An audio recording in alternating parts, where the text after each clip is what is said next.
Syndrome irritable de l'intestin. Vous êtes en souffrance de crise inflammatoire de l'intestin ou même de ballonnement, d'intolérance alimentaire ou de maladie de Crohn. Pourquoi toutes ces souffrances dues à notre intestin, notre digestion? En tant que druide, j'observe régulièrement ce cheminement qui va arriver à un moment donné à se déposer dans le ventre et les intestins en particulier.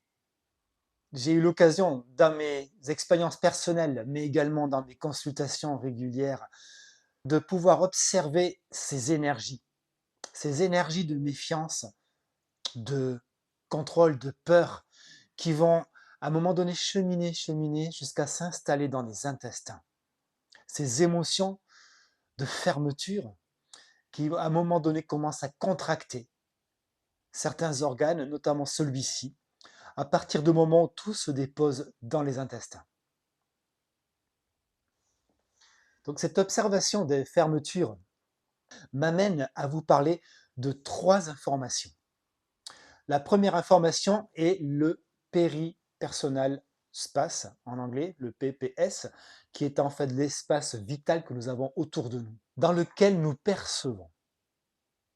Nous avons mesuré donc des réactions de notre corps à partir du moment où c'est que des personnes rentraient dans cet espace personnel qui peut aller jusqu'à 3 mètres.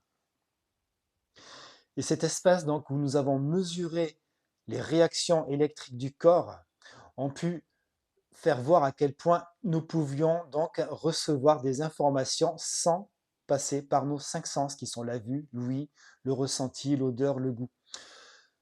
Donc nous avons des percepteurs qui sont différents de nos 5 sens. Mais j'irai encore plus loin dans une deuxième information qui est celle de l'expérience de l'Institut Hiltmat qui a étudié les réactions en branchant des électrodes au bout des doigts au niveau du cœur et du cerveau qu'une trentaine de personnes pouvaient avoir en projection d'images, ou lors de projection d'images, des images agréables, désagréables, des images qui sont ragoûtantes, d'autres dégoûtantes, qui déclenchent dans des coups des émotions. Et afin de voir quelles sont les émotions dans le corps qui réagissent et à quel moment ça réagit. Donc au niveau des doigts, on n'y a rien vu de particulier. Par contre, au niveau du cœur et du cerveau, nous y avons vu des réactions. Et ce qui est assez étonnant, en effet, c'est que le cœur et le cerveau ont réagi 4,75 secondes en moyenne, avec de nombreuses fois l'expérience répétée sur ces 30 personnes, avant la projection de l'image. Notre corps réagissait avant, dans le temps, que l'image ne soit projetée. Les images étaient projetées de manière très aléatoire, donc c'est l'ordinateur qui décidait de la projection. Et j'en rajouterai également que dans cette expérience, il a été même observé que le cœur, à quelques dixièmes de seconde près, percevait avant le cerveau. Ce qui laissait même à penser que tout un cheminement se passait de la perception du cœur pour informer le cerveau qui ensuite se met en réaction pour pouvoir réagir après dans le corps. Et tout ça avant la projection d'image. Donc ces deux informations nous laissent penser que nous sommes dans une perception au-delà de l'espace et du temps. La troisième information est celle de la théorie de Stéphane Porges qui parle du nerf vagal ventral. Le nerf vagal est un nerf qui nous permet de nous décontracter, notamment suite à un stress. Donc Stéphane Porges théorise sur ce nerf vagal ventral qui part de ce tronc cérébral, comme on dit à ce niveau-là, au niveau du cou, de la gorge, qui passe par la gorge, la trachée, l'œsophage, tout ce qui se trouve au niveau du respiratoire, les poumons, le cœur, les intestins, le diaphragme, ainsi que tout ce qui va se passer en dessous, le foie, l'estomac, les intestins donc. Tout ceci va être décontracté ou pas par ce nerf vagal ventral. Ce nerf vagal ventral s'est développé en évolution à l'espèce humaine À partir du moment où c'est que celui-ci a eu besoin de vivre en groupe et donc d'avoir un lien social.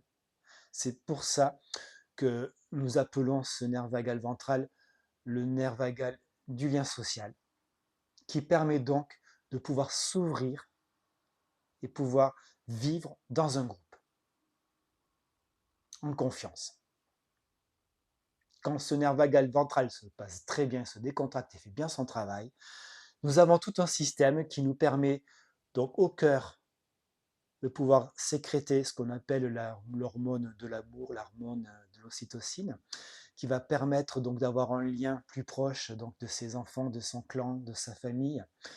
Nous allons aussi avoir une décontraction au niveau des intestins qui va nous permettre aussi de développer de la sérotonine entre autres, aussi des neurotransmetteurs comme les GABA.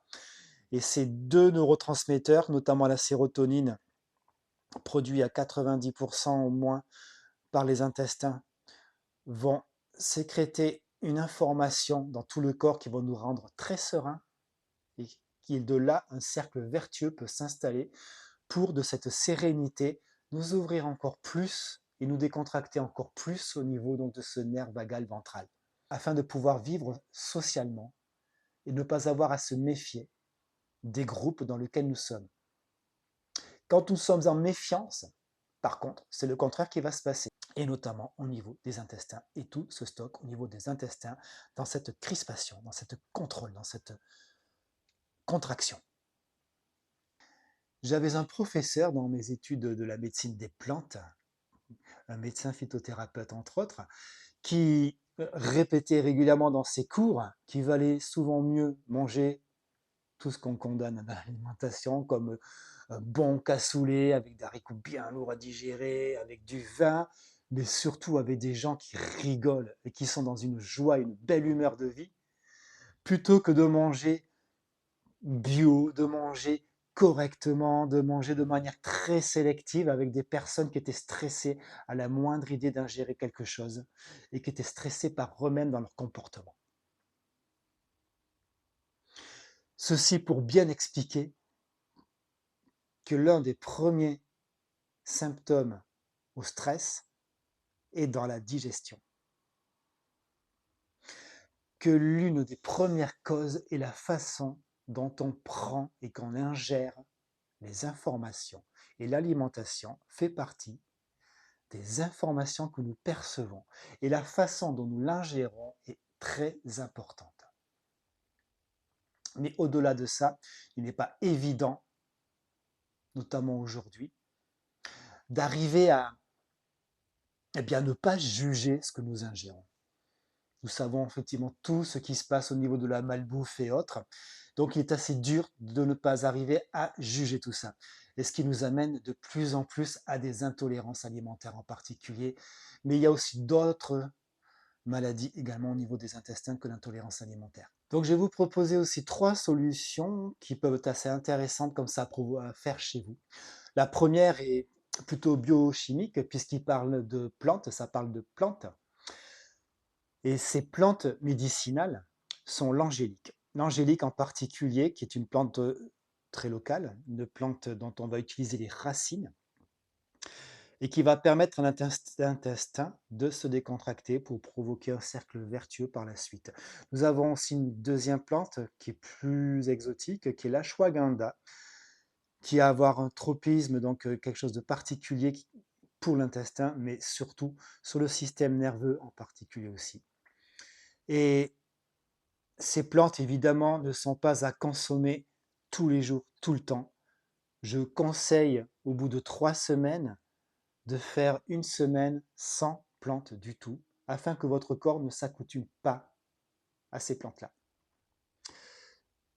Je peux vous proposer également une méditation qui correspond à ne rien faire, de rester à ne vraiment rien faire, mais en présence. Pas donc en train de dormir, de rêvasser ou de penser. Je parle bien d'être en présence, dans l'instant présent où vous êtes, et bien sûr, sans culpabiliser de ne rien faire.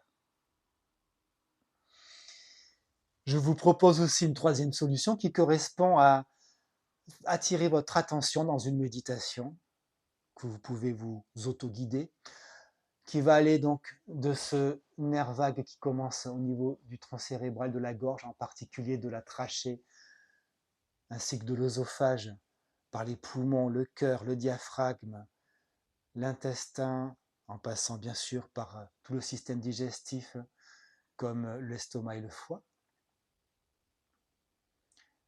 Et je vous propose également, pour ceux qui veulent aller plus loin, un accompagnement, que ce soit sur une consultation, sur plusieurs consultations, ou également carrément sur un accompagnement, dont je donne quelques détails en dessous de cette vidéo dans la description avec mon contact. Si vous tentez l'un de ces 3 conseils que je vous ai donnés, je vous invite à me donner des commentaires sur ce que vous avez eu comme effet. Ça sera avec très grand plaisir que je lirai vos commentaires aussi si vous souhaitez réagir à cette vidéo.